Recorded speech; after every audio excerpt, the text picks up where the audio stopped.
Call this meeting to order. All right, are there any audience comments? There are none in the chat. Okay. If we can consent agenda. Move to approve. Okay, any discussion? Okay, Heather, if you'll call for the vote. Just a moment. I'm having problems with my computer for just a second. Okay. Okay, Ms. Baker, Aye. Mr. Dunbar, Aye. Mr. Girton, Aye. Ms. Sosby, aye, Ms. Stover. Aye. All right. Thank you. And then for new business, public fax and scan policy. That is on page 31 of your packet. Give you a little bit to scroll.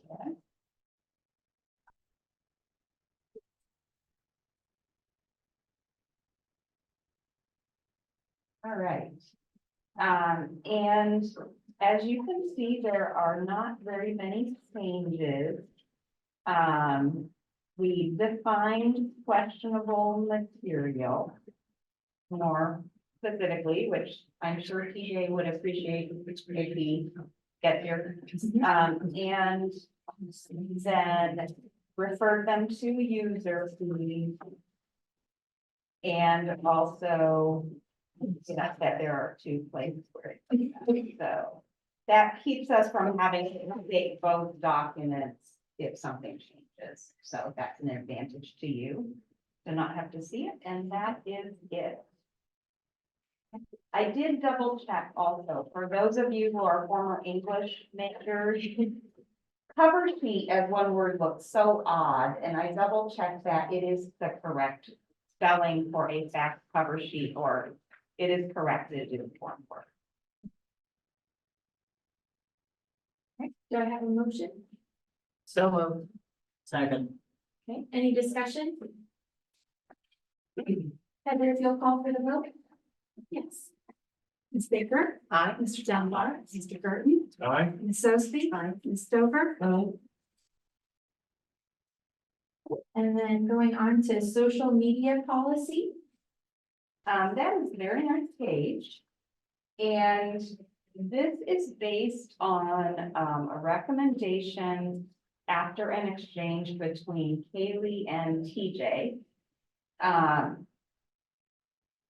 Things happen where people comment on social media and sometimes say rather disturbing things or use behavior you don't really want.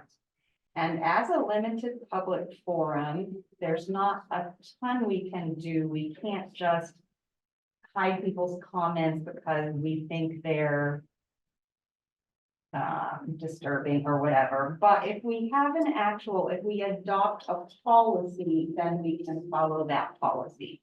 So it would give us a bit more a legal way to have a little more control if someone post some, like a comment on a social media post that is hate speech or something like that, that we really don't want to have there. So that's the reason behind this. TJ sent us several policies as potential templates. And so we took one that he suggested it and tweaked it just a little bit. So this is based on advice and information from TJ. I really am sorry he's not here to discuss it with you. I hope he'll still get here. And I believe it came from, Some Indiana state entity, I can't remember. yeah, I want to say the DOJ, but I'm not 100% sure. He sent several, and I can't remember which one it was, but yes, they were from Indiana state. The samples he sent were all from Indiana state entities. And some of theirs had more of a focus on things that are less an issue. Like if you use something like Twitter and you follow accounts, there will be people who, there are bots, I'm sure, that are just putting ads for products over and over and over as comments. We have not experienced that, but should we, this would allow us to address that. So sometimes what they were looking to address was something like that, that is more of an issue for them than for us. But yes, they were all from departments of the state of Indiana or entities within the state. So how would you address it? I'm just saying, we wouldn't probably have that problem at all, like, we've never had that. If you did, how would you? Well, this would allow us to, take it down and to ban the user if they did it a lot. Right, and you report it, there are, because we've had some of those where someone is trying to sell apparel. With Like a T-shirt. Handy Mark logos on it, and so they, post a link to their store or whatever. And so you can report that to, Facebook, Instagram, wherever, and they will, but yes, then you're gonna delete it and you're gonna take it away. That's not what you do. Well, yeah. But if somebody does make a comment and says, the library is terrible, we hate, whatever it might be, I think this does give you some guidance as far as how you're going to Right, address that. so they can say they hate it, they can say we treated them unfairly, but they can't use all kinds of obscenities and vulgarities Exactly. if you adopt this, like they, you know what I mean, they would need to express it, Yes, They will need to be eloquent about it. well, or at least not, extreme. not for slanderous in any way or inappropriate or sharing. So yes, I think this is really just protecting us in the event something does come up that might be questionable. And we have had someone posting hateful things, but it's whether some of those probably wouldn't be any of these tests, which would be okay. But if it gets to an extreme, it would allow us to. And like, depending on the specific social media platform that they're on, would the library not be able to just report them for violating the social media platforms like terms of service?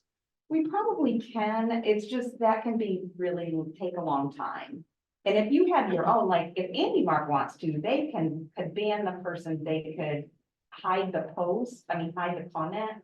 But we can't legally do that without something like this. So because we're government, we have a different standard than a business. So we can report things, it's just the action on that can be slow.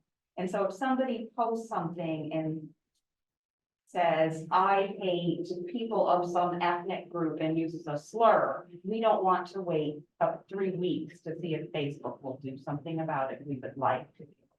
So the library as like a body is just unable to like take action on that because we are governmental. Yes, unless we have a policy like this.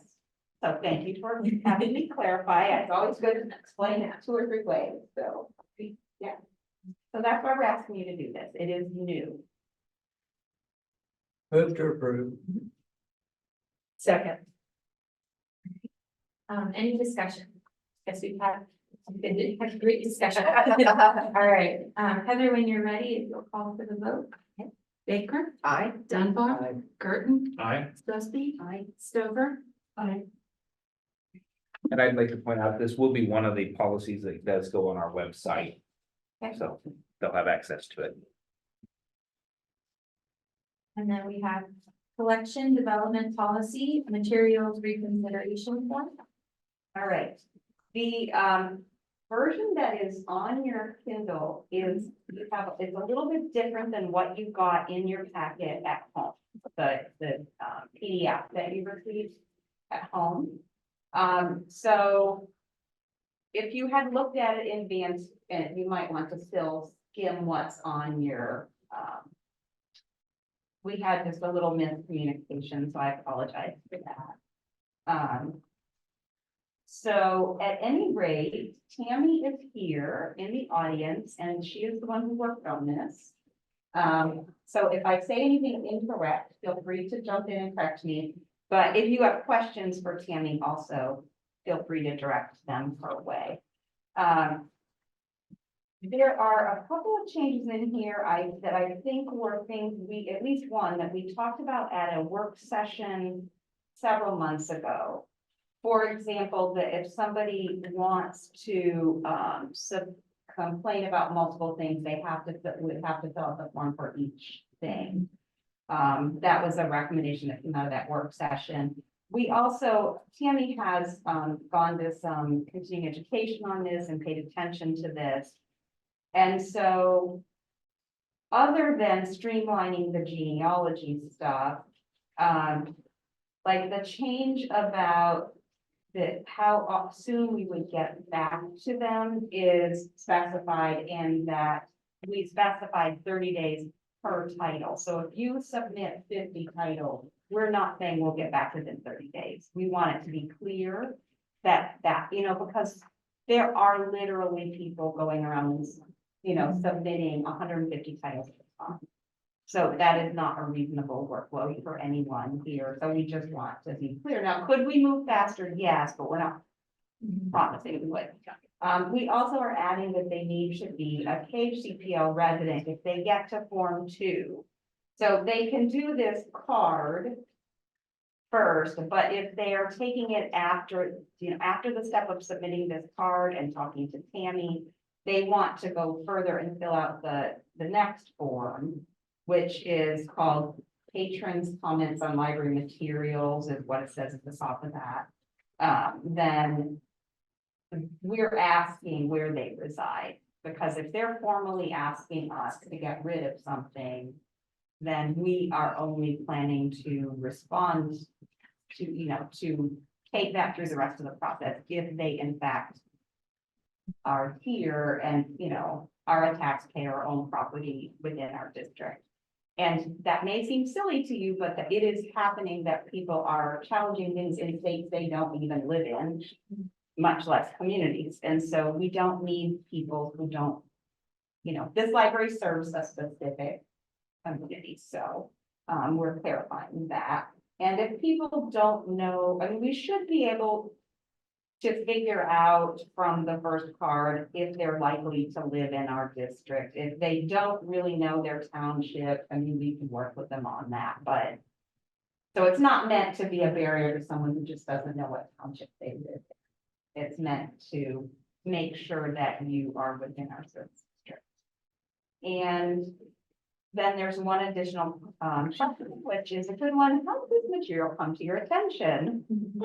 That helps us know whether they themselves read it, whether their child took it out, or whether they, are on a mailing list for a group or something, side on a Facebook page, what I mean? It helps us know where they're coming from. So that is pretty much it for the changes. Tammy, anything you want to add? The only thing I would clarify is on this, patron comment on library materials where it has all the townships. I will actually, when I talk to them, I would ask them that question. So if they do not live in our district, they will never get this. Okay, perfect. Sorry about that. No, that's fine. How often do you receive these kind of things? To date, knock on laminate, not very often. I've been in this department for, I think, 15 years. Nobody has ever gone this far. I've got lots of little yellow cards in my drawer. But I talk to the people and they generally either understand or they don't like it, but okay, that's the way it is. I've had one person say they were going to go farther.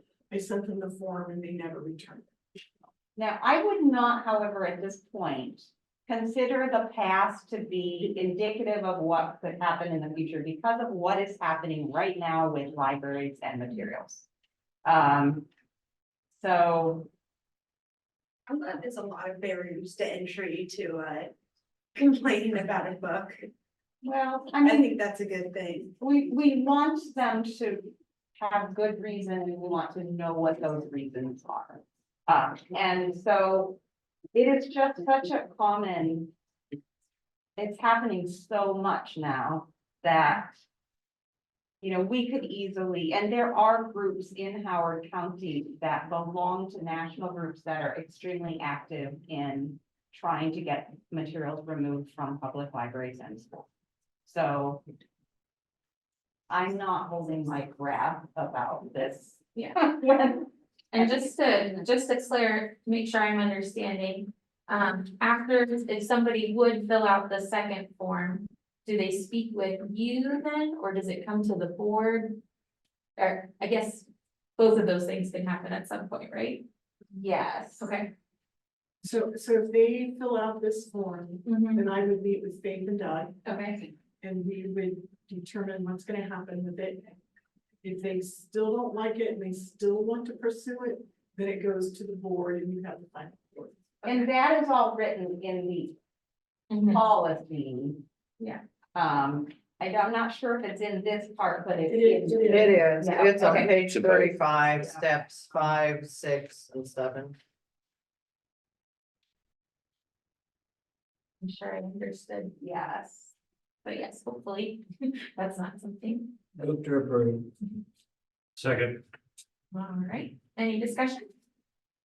Has the library ever had to move to delete a book, whether it be from a complaint or just because they copyright or anything?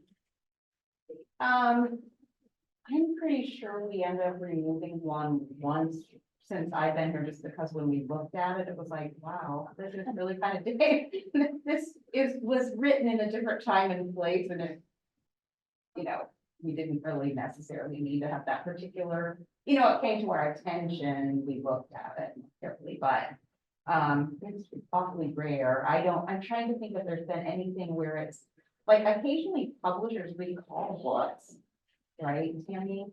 They do.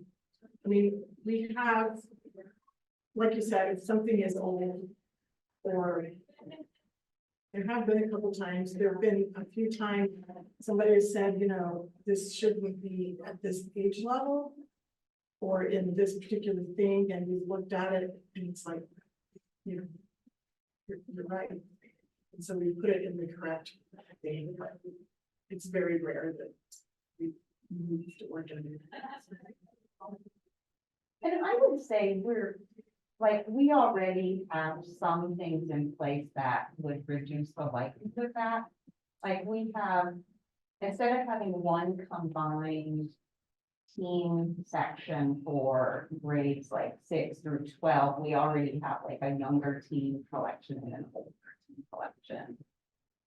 So that probably, we already kind of separate, like that's an area where there's a great deal of difference between what you might, a 7th grader might find to be, appropriate and what a senior in high school might find appropriate. And so, we do have 2 separate collections. Any other discussion? Okay, Heather, if you'll call for the vote? Baker, Aye. Dunbar, Aye. Gerton, Aye. Sillsby, Stover. Okay, and then next we have the thumbnail sketch eclipse activities with Lori Healy, head of South Branch. Lori probably. Ugly, so sorry. There you go. I can get this to work again. It was working earlier, so.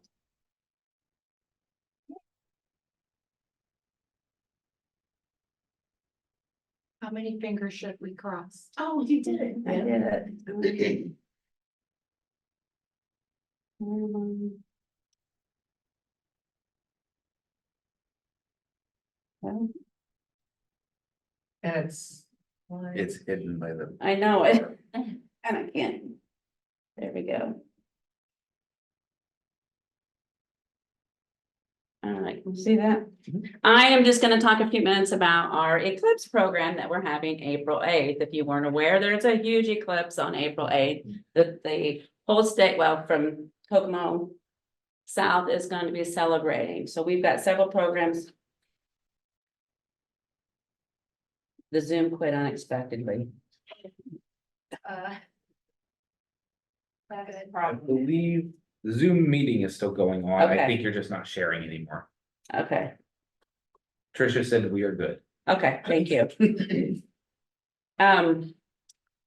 Emily Hoover, who works at the South Branch, is our committee chair on the Eclipse program, and she actually applied for 2 different grants that we received. We were able to get some Eclipse cards. We got this cool little thing, you pop out the center and it's got cloud coverage on it, so you can see what kind of clouds we have. We also got this wonderful little book in both English and Spanish that she's had some programs on that's got different stuff about space and the weather and all that. So we were able to hand that out. We did get 2,000 pair of eclipse sunglasses that we are handing out at programs leading up to the eclipse and the day of the eclipse, and everybody should have one at their station to have. We got these fun little pinhole viewers that people can use, and then our digital den department made us these fun Indiana shaped pinhole viewers, kind of like a little souvenir that we'll be handing out that day.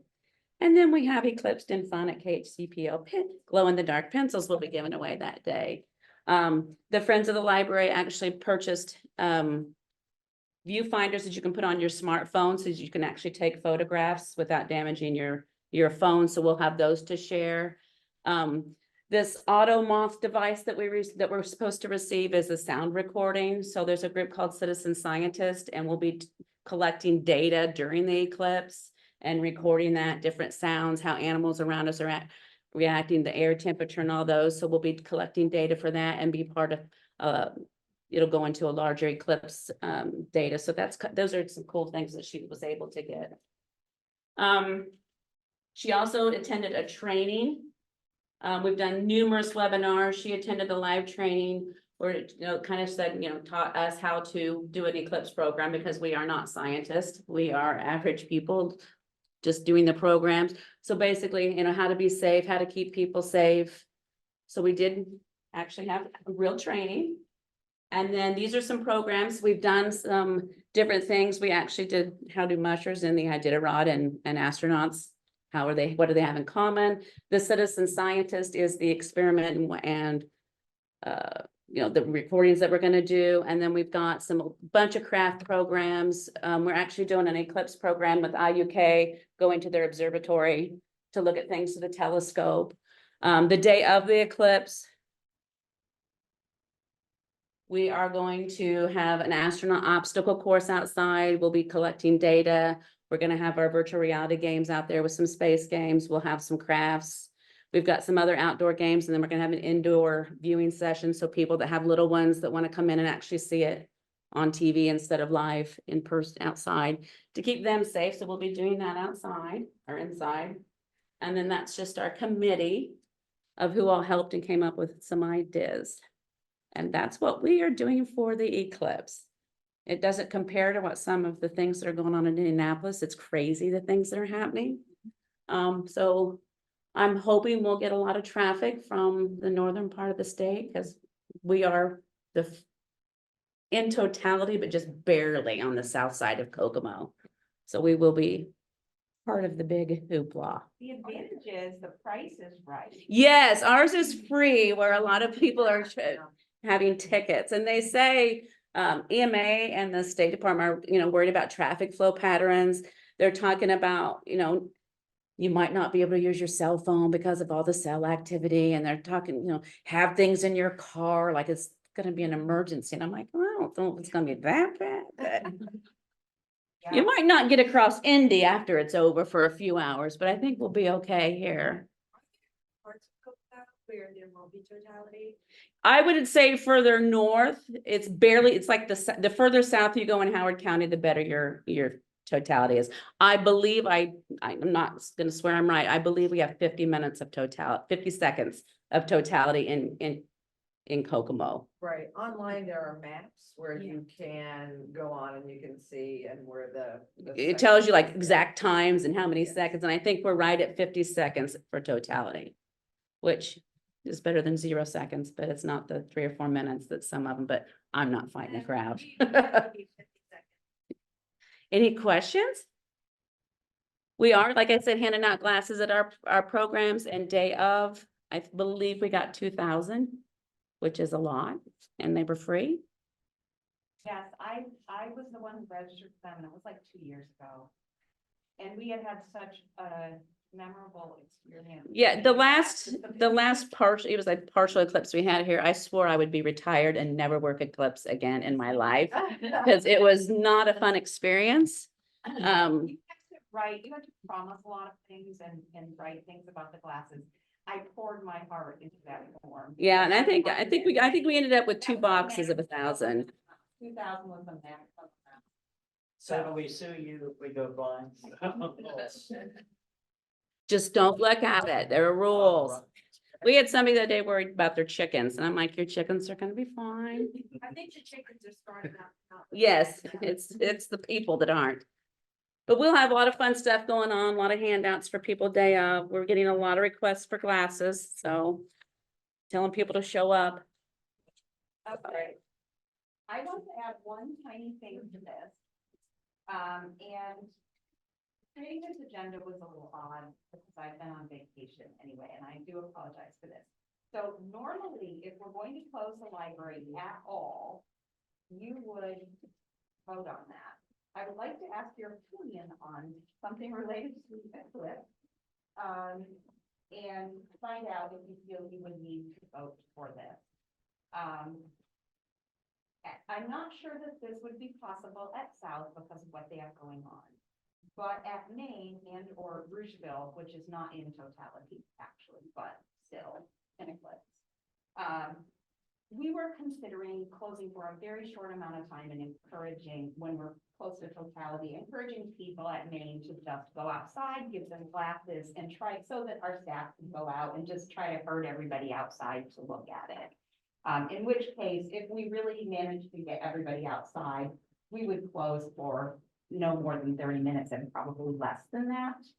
And it would be a weird amount. It wouldn't be an even time like 3 to 3:30 because it involves the sky and when things are happening. Your thoughts on that and whether you think you would need to approve something of that nature? It is not a typical quote. It would not be a typical. That's an administrative decision. I agree. I think it also, weather, Right. If Right. it's pouring cats and dogs, Yes. we may not even. right, there might be a. Kind of like a fire. Yes. And we. There you go. We also have people sometimes, especially in the adult and teen department, where we might have someone who can't really handle the concept, a patron who couldn't, you know what I mean? Because like one time when we had one of the tornadoes and had lost electricity, we had someone who couldn't comprehend what was going on and hadn't been willing to go to shelter and didn't have anyone to call and nothing was running and, the person couldn't really carry on a normal conversation at all, like couldn't say a phone number was the right number and so if we have something like that, we would also need to respond to that. All right, I appreciate that. Thank you very much. Very exciting.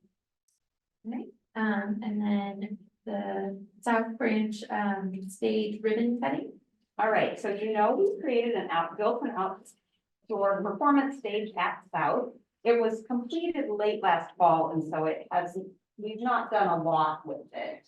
A little bit, we've had 1 or 2 things on it so far, but anyway, we have scheduled a ribbon cutting with the chamber, and this is when they could do it and the weather is likely to be better than if we had done it in February. So it is going to be on May 1st, which is a Wednesday at 10 a.m.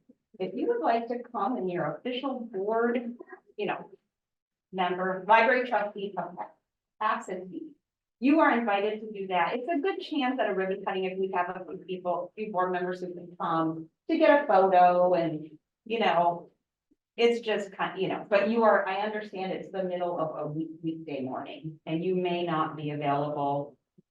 But if you are free or want to come, it's nice. And sometimes even if we have one board member, that's nice. I know when we did the ribbon cutting for the Narcan machine, Alan came, and that was just nice to have a library board member present. So you are very welcome to come if you would like to come. And then other new business. Yeah. It's on over. Board members. Director's comments. All right, I do have several. I want to let you know, good news. We have received another $5,000 donation as a charitable distribution, which also came to the Friends, but the Friends cheerfully agreed to redirect that to our Fund at the Community Foundation. So, wanted you to know about that. So there was one last year, later in the year, and then now this one at the beginning of the year. So we hope it becomes a pattern. And then also TJ has informed me that the strip of property, that tiny strip of property adjacent to the Richville Branch has been transferred from Mr. Bean to the library. So we still have some steps to take, but it now shows as being, that the library owns it. And I wanted to remind you at every opportunity that we have a board work session scheduled. And it is before the next board meeting. It is Tuesday, April 2nd at 4:30 p.m. And where is it going to be? That's something. Yes, it's not here. It is at South, and that should be in the information I sent you, but you know, do whatever Big you need notes. to do to remember about that. And a work session, I see you looking confused. You do not need to attend a work session. It's a public meeting, but no action is taken, and so generally nobody ever comes except board members. The attorney doesn't even show. I'm sorry, you said 4:30? Yes, just like a board meeting. What is it exactly?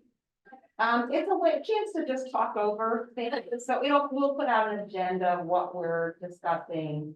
But, it's just a meeting where, like, where you do planning, information, education, sometimes board education on some topic or topics, and then it's, but the board doesn't vote. So if they recommend something at a work session, then to make it actually happen, if it would be like a policy or something like that, the board would vote on it later at an actual meeting. So. Any questions? That's it. Okay, so, okay. All right, then this meeting is adjourned. Do I need to vote? Nope.